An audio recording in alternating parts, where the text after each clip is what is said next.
and welcome to Tile Mini Reads, Reviews, Discusses, monologues about everything and anything, and that's on period. Hi guys, and welcome to my channel. So today I want to continue a book series or a video series that I have been doing for the past 1 year, and that would be talking about the books that I finished every month. And so 2026 is no exception to that. So we're going to get started talking about the books that I finished in January of 2026.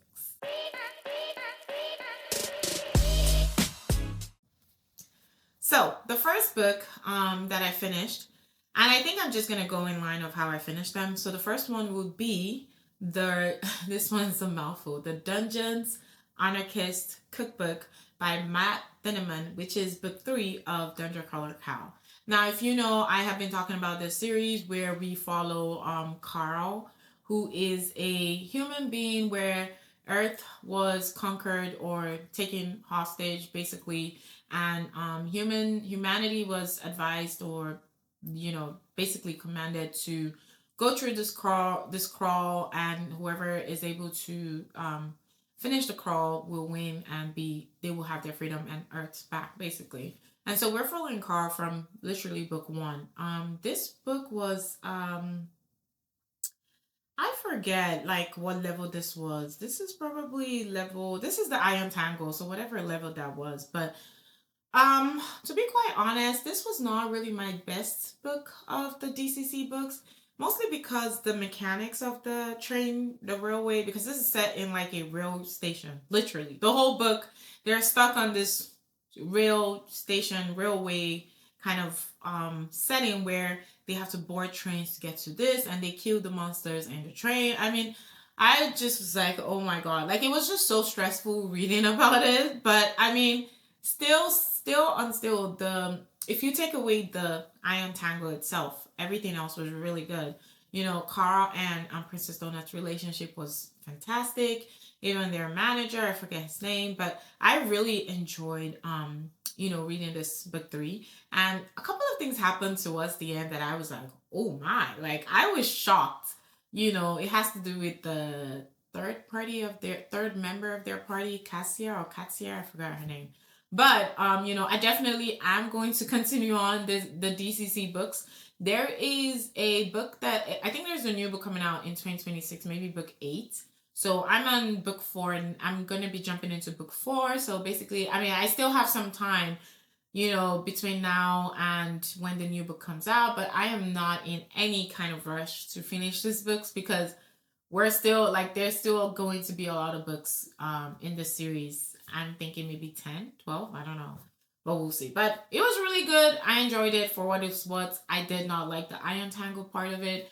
Hoping that book 4 will be something more of a different setting than what we had in book 3. I mean, the settings are always kind of different, but something more enjoyable if done. Or something more easy on the, I won't say on the eyes, but like imagining, imagination goes far when you're reading, right? So you want to be able to imagine what the author is describing. So in the Iron Tangle is a bit complex for me because I'm not too versed in the mechanics of the railway station. So what I mean by that is I hope the next book is something that's easy to imagine, or at least you don't have to break your head trying to figure out that kind of stuff. So that was the first book I finished in January. So yay for me. Now the next one, gotta reach over here, was Abby Jimenez, Yours Truly. And I read this because I had just finished reading Part of Your World, and I absolutely loved it. It wasn't a 5-star read for me, but it was like a close 4.5 star book. So I was like, like a lot of people kept mentioning Yours Truly, like jump right in, and I did. This is following Brianna. Brianna is friends with Alex, who we meet in Part of Your World. So there's some interconnection in the two books because you do kind of see some glimpses into the life of the characters that were talked about in Part of Your World in this book. So I kind of, I was able to appreciate the story more because I had read that book. Now to this book, okay. how do I say? This book was not like part of your world. So part of your world was light. It had some, serious themes. This one had some serious depressing themes. Like it had some really sad, like you're depressed kind of themes, and I didn't like it. So I didn't like it. I absolutely just I didn't like it. I I feel like it was a lot of tell, and the show part of it was just not done the way that would have made it believable for me. The reason why I'm saying this is because, like, I kid you not, I'm not joking. Like, this whole part of the book is the back and forth game between Brianna and Jacob trying to will they, won't they, or will we, won't we? They have this fake dating couple thing going on. He is like, I want to see if it's here. Yeah, he's going to be a donor for her brother, a kidney donor. I mean, there's a lot of things going on here that I think by the time we get to this part of the book, you can see how little it is. This is where she started to show some depression signs. And I just felt like the conflict came so late in the book. Oh my god. I was like, look, we have like 10 pages left. Are we still gonna be doing I mean, what the heck? So that for me just did not, and again, obviously I mean, it was good, but I just felt like it was just so late in the book. It came so late that I just couldn't take it seriously. I couldn't take it seriously. Like, I was like, this came out of left field. I don't believe this. Like, no. So that was one of the reasons why I mean, it was a good book. I just, I just wish the conflict didn't come in so late. But it was good. I mean, I enjoyed it for what it's worth. It wasn't part of your world, kind of like that kind of feeling, like staying up till 2 a.m. late in the night to finish a book. But it was a close second. Okay. Okay. So, all right. So the next two books, because I read 4 books in January. So the next 2 books that I read, even I was a bit surprised. I was like so proud of myself for reading this book because it's something that I felt like I had been like talking a lot, like, oh, I want to get into this one. So I'm actually super happy that I was able to get into it.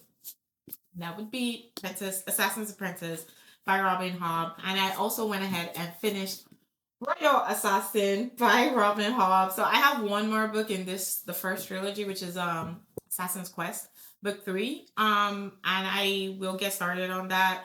But I finished these 2 in January. I want to talk about it a little. So a lot of people talk about fits a lot. Like this, it's a thing, right? Everyone's like, oh my god, Fitz is so like the book is so Farseer trilogy is like, okay. Now that I've actually finally read Farseer trilogy, I have thoughts. Not like I don't like it, but I feel like because we get Fitz, we literally in this book we're following Fitz from when he was like 3 years old, or maybe 6, 5 or I mean he was pretty young, right? So maybe 5 or 6. That's when we start. And I think it's good and bad when you follow a character from that young an age. Number one. Number two, Robin Hobb did a very fantastic thing because we get Fitz unfiltered. Like everything that goes on in his mind is in this book. Like you basically are following someone as if you were watching them on screen. That's basically how I would say the book is. So basically here we're following this kind of kingdom called the Six Duchies, where they have a king, and there's politic struggles where the king is trying to make sure that each region of his kingdom is satisfied. He settles disputes. He people who are not falling in line, and he has 3 sons. One of them is going to be the next king in line. So it's this whole kind of like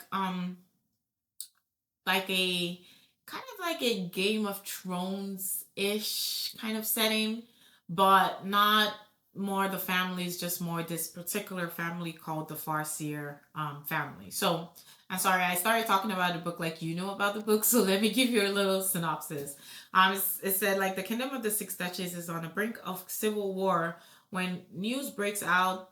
When news breaks that the crown prince has fathered a bastard son and is shamed into abdication, the child's name is Fitz, and he is despised.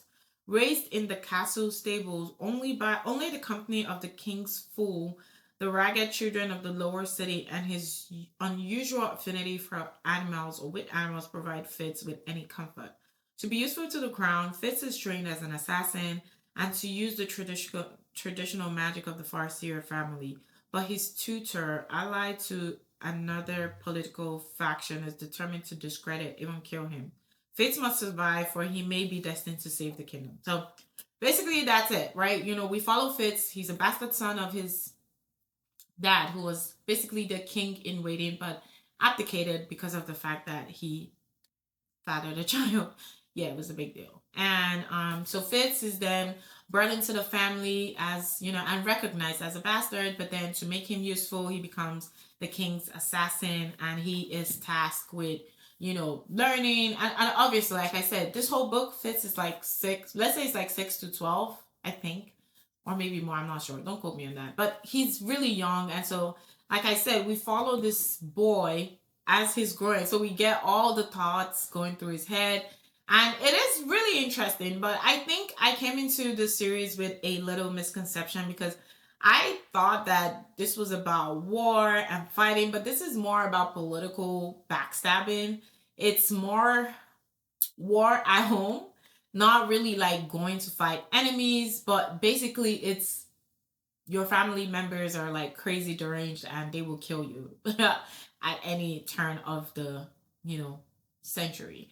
I I have a theory that Fitz dad was like something happens to him and I feel like that was planned by a certain other R person that I just don't want to spoil it for anyone. So I I was able to see that. But again, this book came out, let's see. I know this is not a new book in any way. So the first time this came out was 2014. So yeah, for its time, it was definitely, you know, a big hitter for sure. Okay, so now I also jump right into Royal Assassin, which basically we're just following Fitz, right? So here I'm just gonna read the synopsis. It says honesty is the bedrock for any relationship.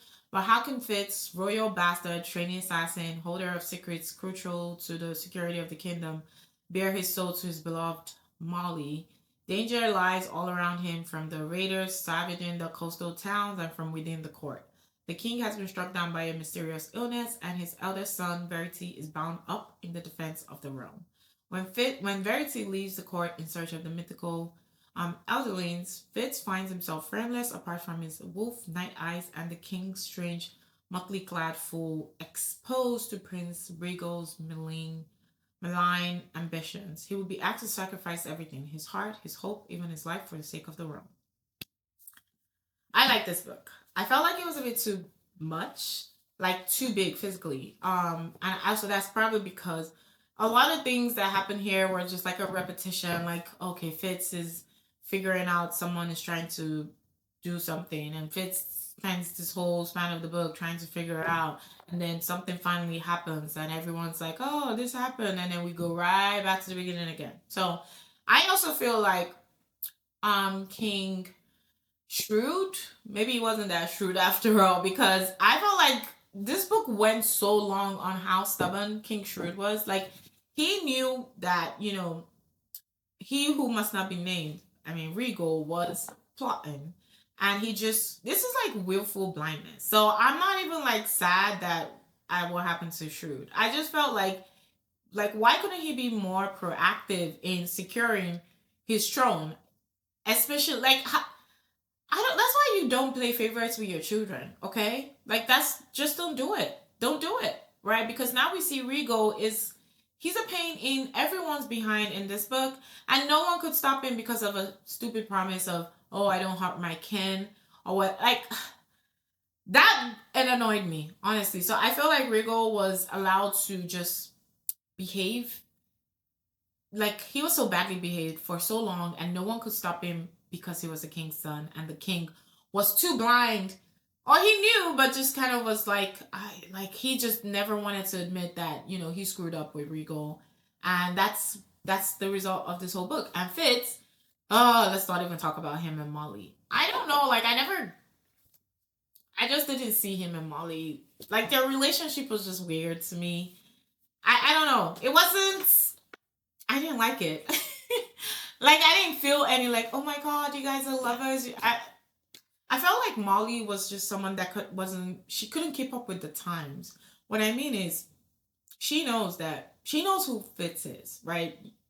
She should be smart enough to realize his situation, what he like, the kind of family that he's from, and not get angry. Every minute of the book, she was always angry because Fitz did not do something. Like, girl, get your stuff together, please. Like, don't play with me. So I think I did not like Fitz's relationship with Molly. Like, that was like, and we spent so much time with that. I just really didn't understand why Fitz was just like so hung up on Molly. Like, it just wasn't doing it for me. But it need, like, the whole book needed something to keep it going. So that was it. I actually like learning about Lady Patience and Lacey and that story. I thought that that was super interesting bringing Lady Patience in. I also liked Fitz and the Fool, their storyline. The Fool, I thought like I could detect like some magic about him, but I think he just has visions. I'm not sure. That's kind of like what I think. Like he's just someone that has visions of, you know, premonitions of things that will happen, but he does not have any magic of his own. I mean, there is another trilogy. I think the next one I'll read after this is gonna be the Fitz and the Fool trilogy. So I I'm hoping I'll be wrong. That's a Tawny Man series. Oh yeah, we get the Tawny Man and then we get the Fool and the Fitz. So let's see, because I really haven't really been able to place the Fool. I'm not so sure. I'm like, he's like so weak, and then some, I don't know. So a lot of things happen in this book. Like I just couldn't understand like what the heck was going on. I mean, it was still a good read. Don't get me wrong, and I will still continue, but I'm almost like, is this overhyped for some reason? Maybe I need to finish the whole series. But, you know. Oh, one more thing. Fitz and Night Eyes. I love their story. Night Eyes is very funny and he's very smart. Like he has zhuzh. Like he's very like snarky, I think is the word. But I really like that relationship. And yeah, another thing I like is how Robin Hobb writes the name of her characters. We have King Shrewd, we have Patience, Desire, we have Verity, we have Chivalry, we have well, Fitz is just Fitz, and then we have the Queen Desire, Lady Patience. I mean, I really like the way the names are not the kind of names that you would think, but I just like that. It's just a little detail that I really like. I will give Robin Hobb her flowers because the foreshadowing, the tying of things together in this book is done fantastically well. It's just that I felt like we could have cut like, you know, 20 pages or more if some things were not like a repeat, like a cycle. And also Fitz is a teenager in this book. So how do you think a teenager operates? They're so annoying. So he's a little annoying. Okay. He kind of is like a know-it-all sometimes when he's not. And then when he's supposed to act, he doesn't. When he's not supposed to act, he does. I mean, it's a lot of things going on. But I really do like the books. They are fantastic. I will keep going on. So let me know if you've read the Farseer trilogy. I will be going on Assassin's Quest. So pray for me. But those are the books that I finished in January. Let me know if you've read any of the books that I mentioned, or let me know the books that you have finished in January of 2026. But thank you so much for listening to me yap. I will, of course, see you guys in my next video. But until then, have a lovely day. Bye.